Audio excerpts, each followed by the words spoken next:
ज्ञानतिमिरान्धस्य ज्ञानाञ्जनशलाकया चक्षुरुन्मीलितं येन तस्मै श्रीगुरवे नमः। श्रीचैतन्यमनोभीष्टं स्थापितं येन भूतले स्वयं रूपः कदा मह्यं ददाति स्वपदान्तिकम्। वन्देऽहं श्रीगुरुः श्रीयुतपदकमलं श्रीगुरुन् वैष्णवांश्च श्रीरूपं साग्रजातं सहगणरघुनाथान्वितं तं सजीवं साद्वैतं सावधूतं परिजनसहितं कृष्णचैतन्यदेवं श्रीराधाकृष्णपादान् सहगणललिता श्रीविशाखान्वितं च। हे कृष्ण करुणा सिंधो दीनबंधो जगत्पते गोपेश गोपिका कांत राधा कांत नमस्तुते।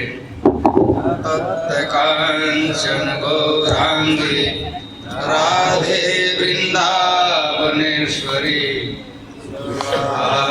सुते देवी प्रणमामि हरिप्रिये। नमो महावदान्याय कृष्णप्रेम प्रदायते कृष्णाय कृष्ण चैतन्य नाम्ने गौरत्विषे नमः। जय श्री कृष्ण चैतन्य प्रभु नित्यानंद श्री अद्वैत गदाधर श्रीवासादि गौर भक्तवृंद। हरे कृष्णा कृष्णा कृष्णा हरे हरे हरे राम राम राम हरे हरे। नमो विष्णुपादाय कृष्णाय भूतले श्रीमते भक्तिवेदांत स्वामिनिति नामिने। नमस्ते सरस्वते देवे गौरवाणी प्रचारिणे निर्विशेष शून्यवादी पाश्चात्य देशतारिणे।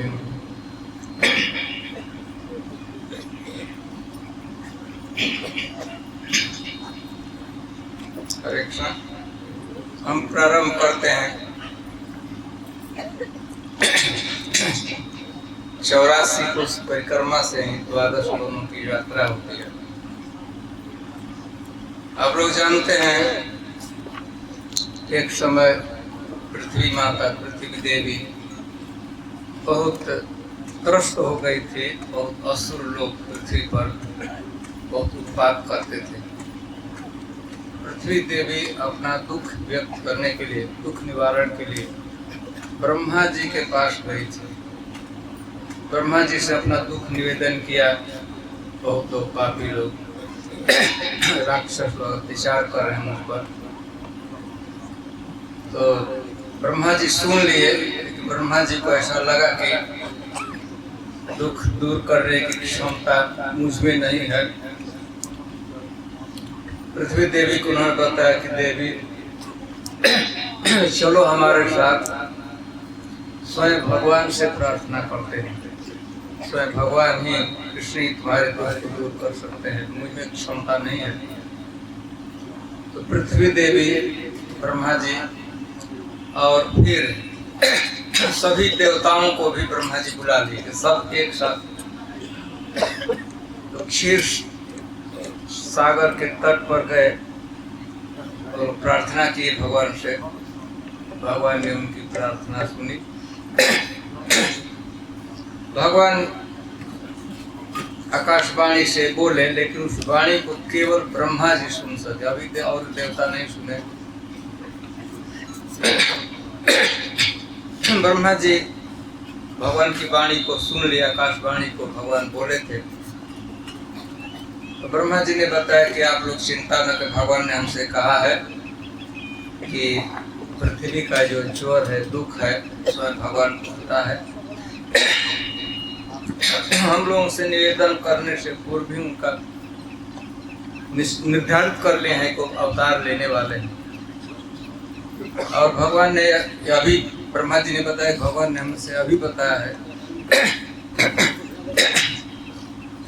कि भगवान यदुवंश में अवतार लेंगे, मथुरा में अवतार लेंगे।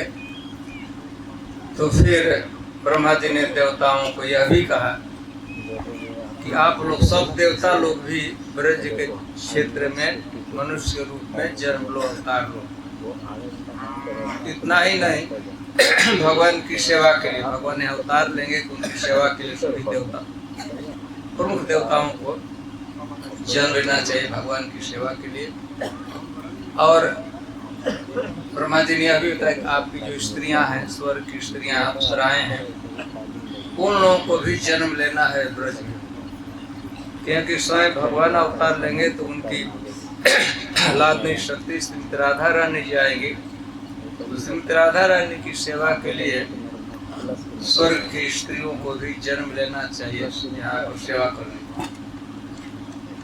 इसके बाद कुछ समय के बाद ब्रह्मा जी को पता लगा कि भगवान देवकी के गर्भ में, उदर में प्रवेश कर चुके। प्रार्थना तो क्षीर सागर के तट पर किए थे, अवतार यहाँ पता लगा कि भगवान देवकी जी के गर्भ में हैं। तो पुनः ब्रह्मा जी सभी देवताओं को लेकर आए मथुरा में, कंस के कारागृह में, जहाँ देवकी वसुदेव जी थे।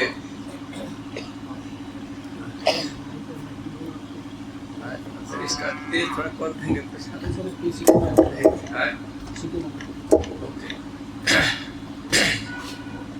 सुनाई तो पढ़ ही रहा है ना, इतने पंडाल में तो सुनाई पड़ता ही होगा।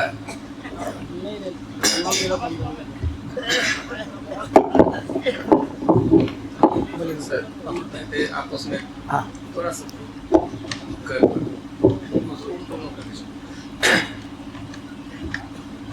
तो देवताओं को जब पता लगा कि भगवान देवकी जी के गर्भ में आ गए हैं, तो पुनः ब्रह्मा जी सभी देवताओं के साथ गर्भगृह में आए। और भगवान तभी माँ देवकी के गर्भ में ही थे, उदर में ही थे। तो उन्होंने प्रार्थना के, बड़ा कृतज्ञता भाव, हमने प्रार्थना किया, हमारी प्रार्थना को स्वीकार करके भगवान अब गर्भ में आ गए, तो कभी अब प्रकट होंगे ही। तो वहाँ पर बढ़िया से ब्रह्मा जी, शिव जी, सभी देवता लोग गर्भ और स्तुति किए। देवकी जी के गर्भ में भगवान थे तो भगवान का स्तुति किए।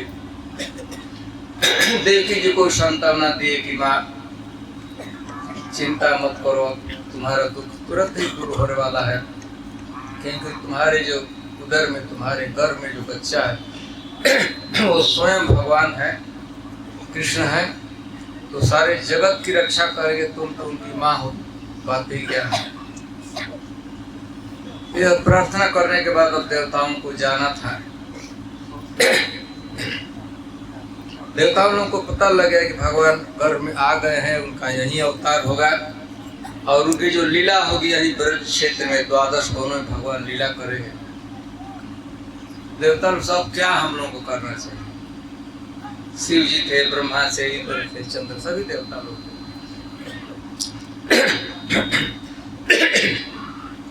ब्रह्मा जी ने कहा कि जिस क्षेत्र में, ब्रज क्षेत्र में भगवान अवतार लेंगे, अभी अवतार कर लीला करेंगे, तो हम लोगों को इसकी वन की, द्वादश वनों की यात्रा कर लेनी चाहिए।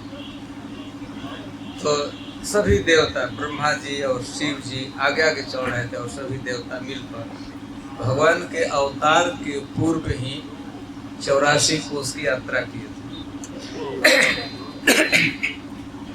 भगवान की प्रकट लीला अभी इस क्षेत्र में नहीं हुई थी। लीला की तब भगवान का जन्म भी नहीं हुआ था, उसी समय ब्रह्मा इत्यादि देवताओं ने मिलकर 84 कोष की यात्रा की, 12 वनों की यात्रा की। तो उसी का अनुसरण करते हुए आचार्य लोग अद्यावधि आज तक 84 कोष की परिक्रमा करते हैं। ये 84 कोष का हिस्सा। फिर आप जानते हैं भगवान चैतन्य महाप्रभु जगन्नाथपुरी से चलकर आए थे, ब्रज में, मथुरा में आए थे। भगवान चैतन्य महाप्रभु आए तो प्रथम भगवान चैतन्य महाप्रभु ने कार्य किया, विश्राम घाट पर गए। विश्राम यमुना जी में, पवित्र यमुना के जल में स्नान भगवान किए थे चैतन्य महाप्रभु। इसके बाद केशव जी देव जी का दर्शन किए और दर्शन करने के बाद चैतन्य महाप्रभु भी 84 कोष की यात्रा की। चैतन्य चरित्र में वर्णन है 12 वन के कहाँ से प्रारंभ होना चाहिए, किधर पहले किस वन में जाना है, दूसरा वन। तो चैतन्य महाप्रभु जिस रास्ते से गए थे, चैतन्य चरितामृत में वर्णन है, पहला मधुबन में गए, फिर ताल वन में गए, कूद वन में गए, बहुला वन में, फिर यहाँ वृंदावन आए थे, यह वृंदावन है। फिर इसके बाद काम वन गए थे, काम वन की यात्रा की। तो ऐसे जिस क्षेत्र चैतन्य महाप्रभु तो वैष्णव की परिपाटी बन गई। और उसी समय देवताओं ने तो भ्रमण किया था, अब तक किसी को पता नहीं किस रूप से गए थे, लेकिन भगवान चैतन्य महाप्रभु किस वन से किस वन में गए थे, पहले कहाँ गए थे, दूसरे समय कहाँ गए थे, दूसरे समय, तो उसी वह क्रम वर्णन है चैतन्य चरितामृत में। इसलिए जब वैष्णव वृंद भी आज प्रयास करते हैं कि उसी रूट पर, उसी क्रम से चला जाए। तो यह तो 84 कोष की बात हुई। चूंकि हम कल परिक्रमा करेंगे गिरिराज जी की, गिरिराज जी परिक्रमा किसने प्रारंभ किया? गिरिराज जी की परिक्रमा वो तो देवता लोग प्रारंभ किए। 84 कोष की यात्रा के पायनियर है, प्रथम बार देवताओं ने किया था। लेकिन गिरिराज जी की परिक्रमा कौन चालू किया? आप लोग जानते हैं पहले गिरिराज जी की पूजा नंद बाबा नहीं करते थे। उनके पर्जन्य इत्यादि, नंद बाबा के पिता का नाम था पर्जन्य, उनके पिता का नाम था देवमीढ़। तो वे लोग वर्ष में एक बार इकट्ठा होते थे, एकत्रित होते थे, सभी ब्रजवासियों का और सार्वजनिक उत्सव था। इंद्र की पूजा करते थे, देवराज इंद्र की पूजा होती थी, सभी ब्रजवासी इकट्ठा होते थे। देवमीढ़ मतलब कि नंद बाबा के पिता पर्जन्य के पिता देवमीढ़, उन्होंने चालू किया था इंद्र की पूजा। साल में ठीक जिस दिन गिरिराज जी की पूजा होती थी, तिथि वही था। सब लोग इकट्ठा कहाँ होते थे? जहाँ आन्योर के बाजू में जो गोविंद कुंड है, तो वहीं इकट्ठे सभी ब्रजवासी होते थे और बढ़िया से इंद्र की पूजा करते थे। यहाँ तक कि भगवान भी छोटे थे, 4-5 बार वो भी इंद्र पूजा में भाग लिए थे, स्वयं भगवान भी। भगवान 7 वर्ष के हुए तो वार्षिक उत्सव का तैयारी चल रही थी, ब्रजवासी लोग तैयारी में लगे हुए थे।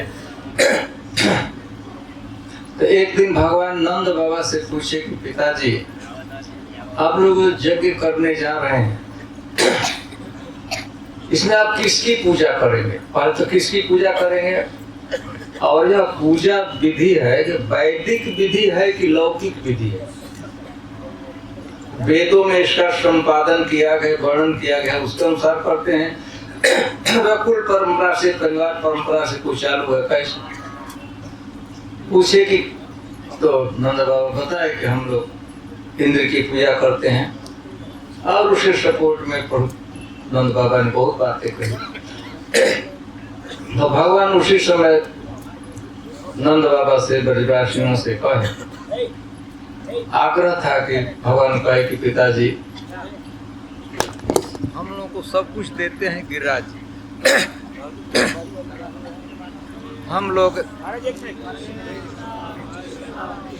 हरे हरे हरे राम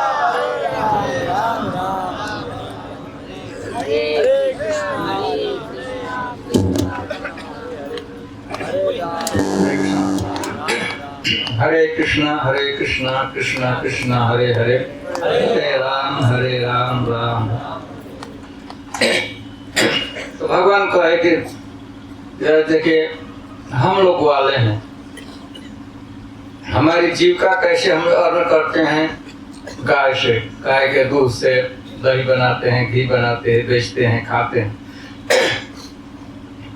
और दूध कैसे होता है, गाय घास चरती हैं गिरिराज जी पर। सब गिरिराज जी में आजू बाजू में घास होता है। गिरिराज जी से अनेक नदियां निकलती हैं, मानसी गंगा इत्यादि। हमारी गाय उसमें पानी पीती है और घास खाती है। घास खाती है तो हम लोग को दूध मिलता है, और दूध मिलता है तो हमारी जीविका चलती है। तो वास्तव में हम लोगों की जीविका के उपजीवी मुख्य तो गिरिराज जी हैं प्रकट रूप से। इंद्र होंगे कहाँ, होंगे किधर हैं, क्या करते हैं, तो आप लोगों को पता नहीं, आपने कभी देखा भी नहीं है। गिरिराज जी को साफ देख रहे हैं, नहीं वही घास होता है, वही मानसी गंगा इत्यादि से नदियां प्रवाहित होती है, हमारी गाय पानी पीती है, घास खाती है। तो क्यों ना हम लोग गिरिराज जी की पूजा करें। और जो देता है देव, प्रकट देवता थे, प्रकट देव इंद्र है, कौनों को देखा भी नहीं है। नंद बाबा बहुत प्रयास किए कि बेटा ठीक कहते हो, हम लोग गिरिराज जी की पूजा करेंगे, तुम कहते हो, लेकिन बेटा सामान इकट्ठा किया गया है, वार्षिक उत्सव है, देवता की पूजा है, हम लोग इंद्र की पूजा कर लेते हैं और फिर एक दूसरा पूजा का आयोजन करेंगे। तुम कहते हो गिरिराज, लेकिन भगवान जीद पर आ गए ना। गिरिराज जी की पूजा और जो सामान इकट्ठा किए हैं उसी से, और उसी तिथि में उसी दिन करना। ऐसा कि इंद्र की पूजा आज की 2 दिन के बाद गिरिराज जी का, ऐसा नहीं। आप लोगों ने निर्धारित किया है इंद्र की पूजा करने के लिए, तो जिस तिथि में उसी तिथि इतना ही उसी स्थान में होना चाहिए और उन्हीं सामग्रियों से होना चाहिए। नंद बाबा थोड़ा दुविधा में पड़े, लेकिन भगवान इतना बढ़िया से प्रस्तुत कर रहे थे। नंद बाबा का मन फिर गया कि ठीक है बेटा। भगवान ऐसा प्रस्तुत किया था कि हम लोगों को जो कुछ मिलता है तो गिरिराज जी से मिलता है। तो गिरिराज जी की पूजा हुई, इंद्र की पूजा ठीक उसी तिथि में, उसी मुहूर्त में, उसी प्रभात काल में पूजा हो गई गिरिराज जी की, सब बढ़िया संपन्न हो गया। तो भगवान ही कहे कृष्ण का जी पिताजी, हम लोगों को गिरिराज जी की प्रदक्षिणा करनी, परिक्रमा करना चाहिए। पहले नहीं था, पूजा तो हो गई जैसे जो कुछ होता है। भगवान स्वयं कहे कि गिरिराज जी की हम लोग को परिक्रमा भी करना है। तो भगवान के ही कहने से इस गिरिराज जी की गोवर्धन की परिक्रमा का प्रवर्तन प्रारंभ स्वयं भगवान की, भगवान की इच्छा। पूजा उन्होंने कराया और उन्होंने कहा कि नहीं सभी लोग परिक्रमा करें। तो भागवत में जैसा वर्णन है, जब परिक्रमा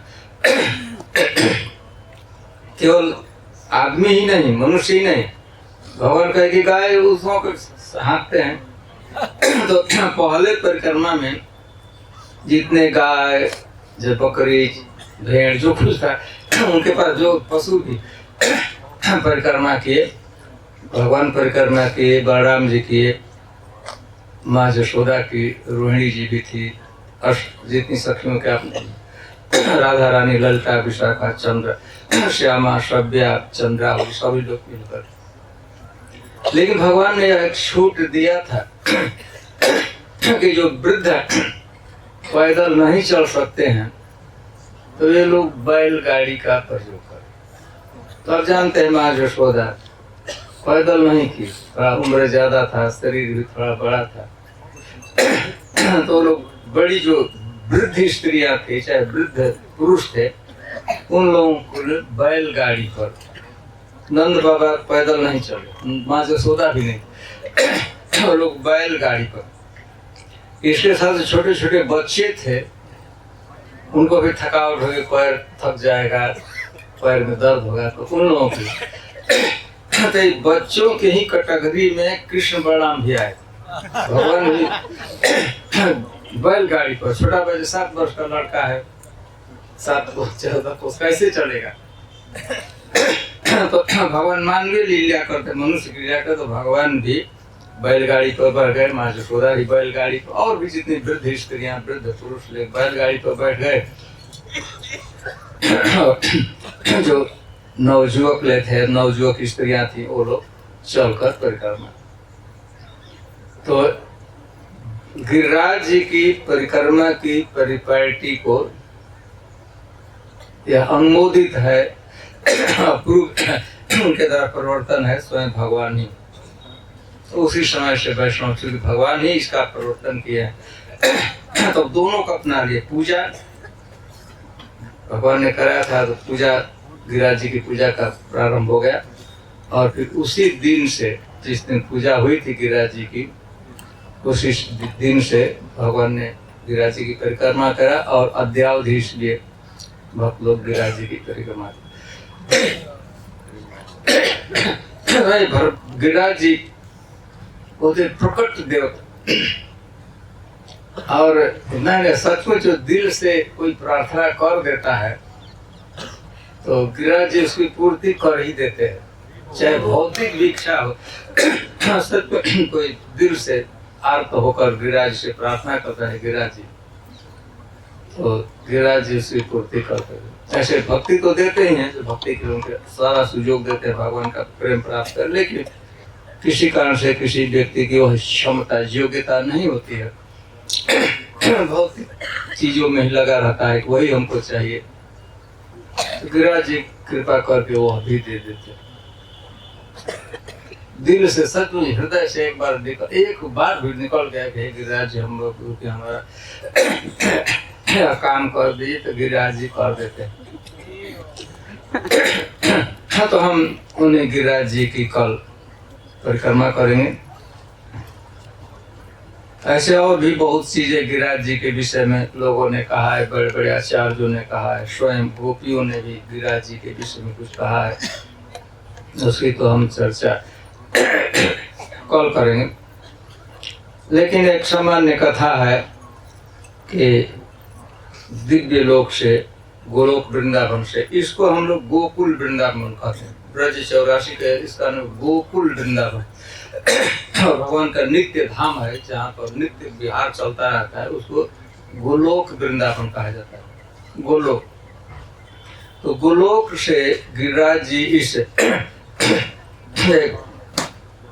क्या कहते, गोलोक वृंदावन से गिरिराज जी गोकुल वृंदावन, यह इसको गोकुल, गोलोक है गोकुल वृंदावन, इस भौम में पृथ्वी के जो वृंदावन है उस पर भगवान कैसे आए, तो इसकी संक्षिप्त कथा बहुत आचार्य लोग वर्णन करते हैं, हम उस कथा को संक्षेप में प्रस्तुत करते हैं।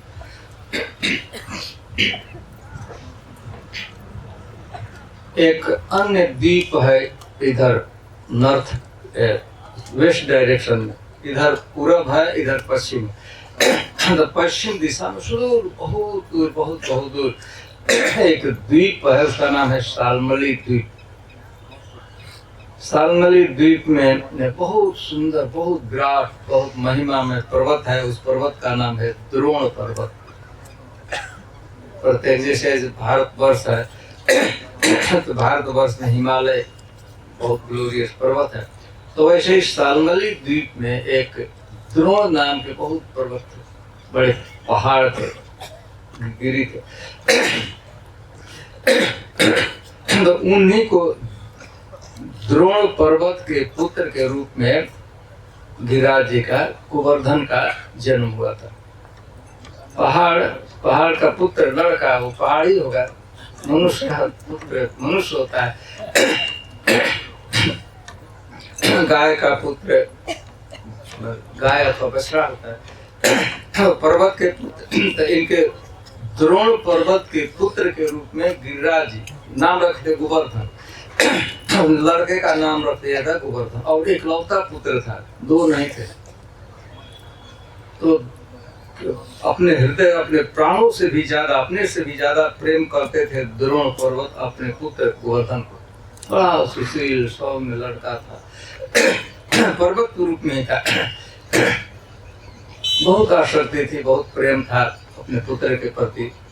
द्रोण पर्वत का गिरिराज जी के प्रति, गोवर्धन के प्रति बहुत स्नेह था, प्रेम था। आनंद से जीवन कट रहा था। एक समय की बात है, एक साधु वहां आए, महात्मा का ऐसे तो घूमते फिरते रहते हैं, लेकिन मूल उनका निवास काशी था, वाराणसी के रहने।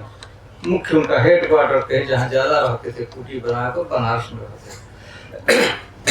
बनारस से घूमते घूमते वो चले गए शाल्मली द्वीप में।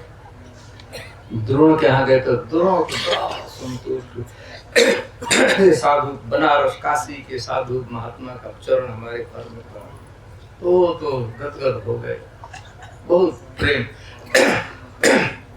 अतिथि देवो भय, समझिए कि भगवान ही आ गए अतिथि के रूप में। बहुत स्वागत किया और प्रार्थना की है पुलस्त्य ऋषि, उनका नाम था पुलस्त्य ऋषि।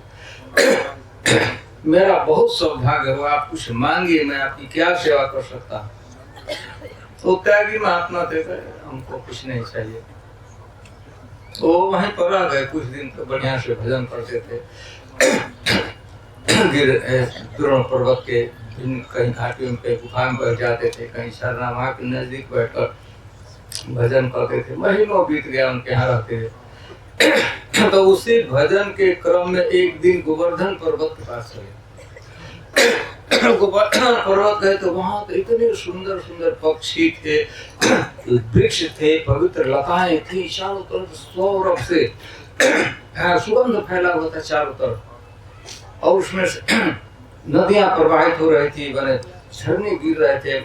उसके बाजू में झरना गिर रहा, इधर पक्षियों का कलरव है, विविध प्रकार के पुष्प खिले थे, सौरभ चारों तरफ फैला। तो वहां तो भगवान ने ध्यान लगाने लगे, खूब बढ़िया ध्यान लगा, कोई विक्षेप नहीं हुआ।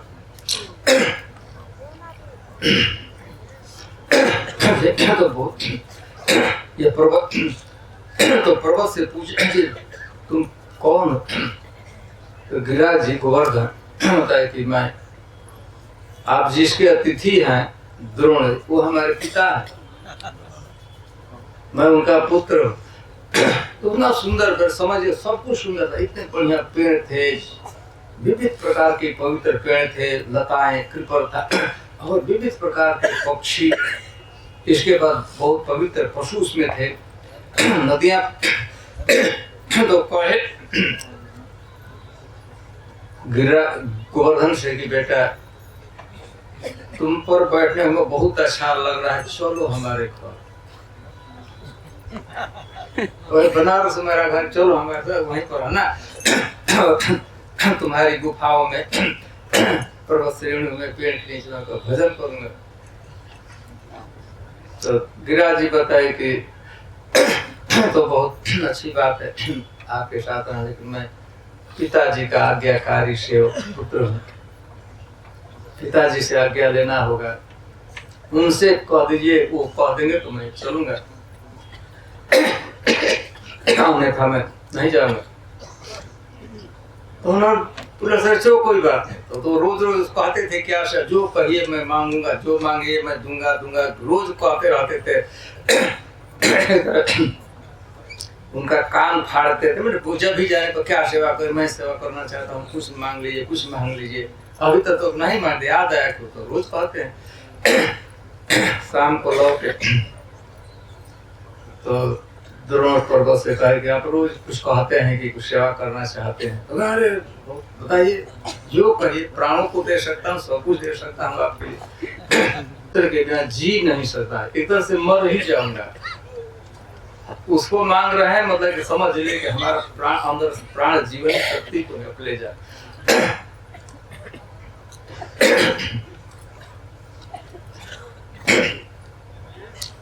उसके और कुछ नहीं। अगर रोज रोज तुम कहता था, मेरा तो कान फाड़ता था, ये ले लीजिए तो मांगा तो कह रहा कि तुम मेरी शक्ति को नहीं जानते, भस्म कर दूंगा तुमको मरना तो भाई अरे दे दोगे तो मर जाओ, नहीं दोगे तभी तो अब बचने वाले नहीं हो, और तुमको नहीं तुम्हारे पुत्र को भस्म कर दूंगा। रात में बता सच उस लेवल को महात्मा थे। अब क्या कर, रोने लगे तो गिरिराज जी भी गोवर्धन भी आ गए, दोनों रो रहे हैं। अंत में देखे कि अब हमको तो चाहे पुत्र वियोग में मरूं तो सांप के दर्द होकर मरूं, तो ऐसा सोचा कि ठीक है, कम से कम हमारा पुत्र तो जीवित रहेगा, दूर घर नहीं रहेगा, दूर रहेगा तो कुछ रहे कि हाय कहीं ना कहीं। तो उन्होंने कहा कि ठीक है, हमारे पुत्र को आप ले जाइए। बड़े रोते हुए आंसू पोंछते हो, क्या करेंगे। लेकिन एक समस्या थी, पूछा ठीक है हमारे पुत्र को ले जाना चाहते हैं, तो कैसे ले जाएंगे? पर्वत पुत्र है, पर्वत है। पुलस्त्य से आप इसकी चिंता मत, ले जाना लाना वो मेरा काम है, आप केवल आज्ञा दीजिए ले जाना। तो गोवर्धन से कहा कि बेटा तुम्हारे पुत्र ने आज्ञा दिया है, चलो ठीक है चलिए। लेकिन गिरिराज जी गोवर्धन एक कंडीशन रखे, शर्त रखे कि पुलस्त्य ऋषि जी मैं आपके साथ चल रहा, प्रथम बार आप जहां स्थापित कर देंगे, यहाँ से उठाएंगे हमको और जहां स्थापित करेंगे मैं वहां से कहीं नहीं जाऊंगा। तो ठीक है, मैं तो यहाँ से उठाऊंगा, योग शक्ति है बनारस में। इसके बाद अपनी योग शक्ति का प्रयोग किए ऋषि, बड़ा गिरिराज जी ने इतना भारी पर्वत मंत्रोच्चारण किए, योग शक्ति का गिरिराज को ऐसे उठा ले जैसे कोई फूल उठा लेता है, इतना भारी पर्वत। आप कोई फूल, एक दो फूल हाथ में लाग रहे वैसे उठा लिए। पहले तो चकित, दोनों को भी विश्वास नहीं था ले कैसे जाएंगे। गिरिराज जी को समझ, लेकिन वो योग शक्ति था एकदम मंत्र पड़े। गिरिराज जी कैसे करके सब फूल को धारण कर फूल को हम उठा ले, और बड़ी आसानी से फूल को लेकर चल में क्या दिया, आकाश मार्ग से उड़ान भरे पश्चिमी स्थान वाराणसी आकाश मार्ग से इस क्षेत्र में, ब्रज क्षेत्र में गिरिराज जी आए। गोवर्धन उनको पता देखे भूमि को, तो उनको पता लगा इसी क्षेत्र में भगवान की लीला, स्वयं भगवान इसी क्षेत्र में लीला करेंगे। गिरिराज जी तो बहुत चिंतित हुए, भगवान की लीला क्षेत्र को छोड़कर बनारस मायावादियों के शहर में रह गिरिराज जी युक्ति सोचने लगे, और क्या करूं, साधु तो ले ही जाएगा, फूल के समय तो फूल जैसा को उठाता वैसा लेकर जा रहा है, और बड़े शीघ्र गति से, मैं धीरे धीरे नहीं। गिरिराज जी बहुत व्याकुल हो गए कि हाँ नहीं छोड़ना है, यहीं रहना है। गिरिराज जी अपना वजन बढ़ाना प्रारंभ किया, इनका योग शक्ति से ऊपर गिरिराज अपने महिमा से अपना बढ़ाना चल गए। इतना धीरे धीरे फूल था, ऐसे वैसा लगना कि और कुछ है, ऐसे इतना वजन हो गया कि पसीने से लथपथ हो गए। आकाश मार्ग में ये पुलस्त्य ऋषि और मस्तिष्क से विविल्डर हो गए, क्या करना चाहिए, क्या करना चाहिए। तो यह भी भूल गए कि उन्होंने प्रतिज्ञा किया था, वचन दिया था गिरिराज जी से। वचन गिरिराज जी कहे थे कि आपको जहां पहले बार रख देंगे बस वहां से मैं टस से मस नहीं हूँगा, यह भी भूल गए। ये तो भार से पीड़ित, और दूसरे ऐसा समय हो रहा था गायत्री जप का समय जो हो रहा था उस मंत्र जप का, और इसके साथ ही उनको जोर से प्रस्राव मैंने मल मूत्र त्याग की इच्छा। तो गिरिराज पर्वत को लिए कैसे, अब तो ऐसा नहीं बैठ कर गिरिराज जी को लिया, पेशाब तो नहीं कर सकते थे।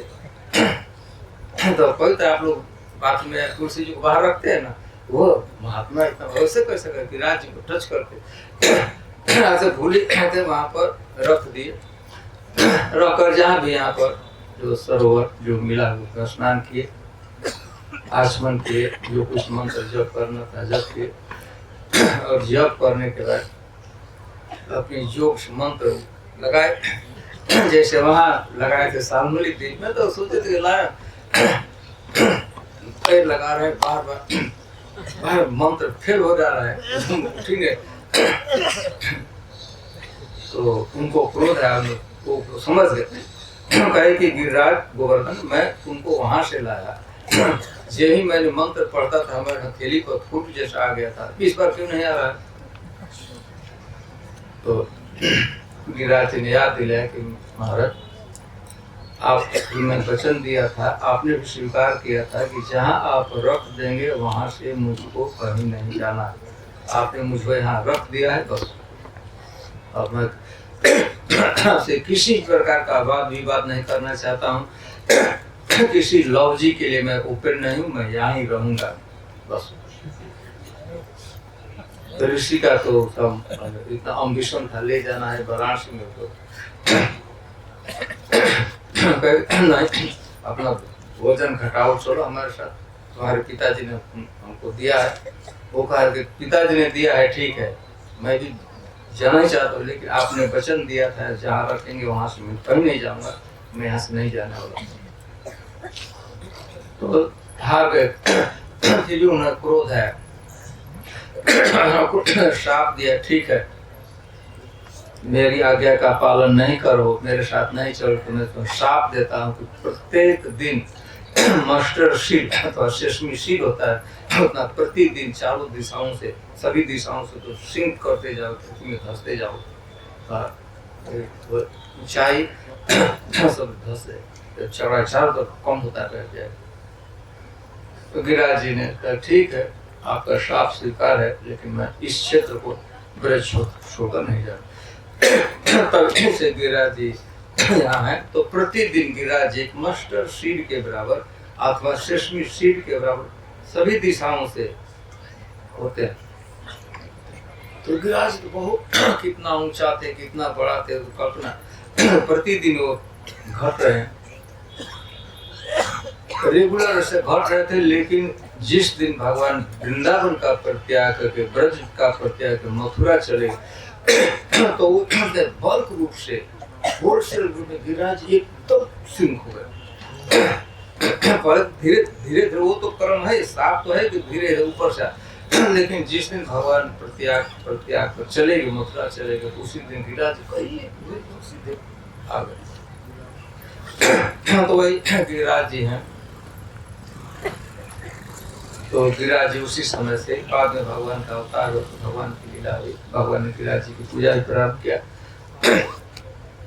तो इसी पर हम बताना भी चाहेंगे कि हम लोग परिक्रमा करते हैं, गिरिराज जी ब्रज छोड़कर बाहर नहीं जाना चाहते। बहुत भक्त उत्साहित होते हैं, शिला देते हैं, ले जाऊंगा पूजा करूंगा, वो नहीं करना चाहिए, है ना। शिला गिरिराज जी की शिला है, पत्थर जहाँ पड़ा हुआ, ऐसा नहीं कि चल रहे थे एक पाकिट में रखने से। गिरिराज जी नहीं जाना चाहते हैं, ऋषि का साफ स्वीकार कर लिए, लेकिन यहाँ से बाहर नहीं गए। इसीलिए और हम लोग वैष्णव भी करते हैं कि बड़े ध्यान से कहीं चलते हैं तो गिरिराज जी की शिला पर, छोटा सा भी शिला है तो उस पर पैर नहीं रखना चाहिए, और यहाँ से ले नहीं जाना चाहिए। जो ले जाते हैं तो कुछ खास परिपाटी है उसका पालन करते हैं तो ले जा सकते हैं, लेकिन उससे बहुत बहुत कृत होता है। पूजा का स्टैंडर्ड आपको मेंटेन करना पड़ता है। किसी ब्रजवासी को जो भगवान के प्रिय, उनको संतुष्ट करना पड़ता है। तो हम संक्षेप में यह कह रहे थे कि गिरिराज जी की परिक्रमा की परिपाटी को स्वयं भगवान कृष्ण ही चालू किए। उन्हीं की आज्ञा से प्रकाश प्रथम बार किए थे। और फिर गिरिराज जी यहाँ आए कैसे, उसी समय से गिरिराज जी यहाँ है। बहुत पवित्र, बड़ा भक्तों को बड़ा प्रिय गिरिराज जी हैं। गोस्वामी ये लोग गिरिराज जी की परिक्रमा करते थे। और भी परिक्रमा मार्ग में अनेक महत्वपूर्ण स्थान आएंगे। हम लोग समूह में 1000 भक्त चलेंगे तो सबका दर्शन तो नहीं संभव है, लेकिन संक्षेप में कुछ स्थलियों का नाम मात्र ही उसका परिक्रमा मार्ग अभी लगभग 21 किलोमीटर है। 21 किलोमीटर 14 माइल है ना, 14 7 कोस 14 माइल 21 किलोमीटर लगभग इसका सर्कमफेरेंस है। उस पर हम जाते हैं। तो हम लोग एकदम गिरिराज जी के परिक्रमा मार्ग के ही कल जाएंगे। तो यहाँ से हम लेफ्ट में मुड़ेंगे, परिक्रमा मार्ग हो जाएंगे। प्रथम हम लोग का दर्शनीय स्थान होता है कुसुम सरोवर। ब्रज के सर्वाधिक महत्वपूर्ण और सुंदर कुंडों में से कुसुम सरोवर है। यहाँ की संक्षिप्त लीला यह है कि इसी स्थान पर श्रीमती राधा रानी जब जावट रहती हैं तो वहां से प्रभात काल में निकलती हैं सखियों के साथ।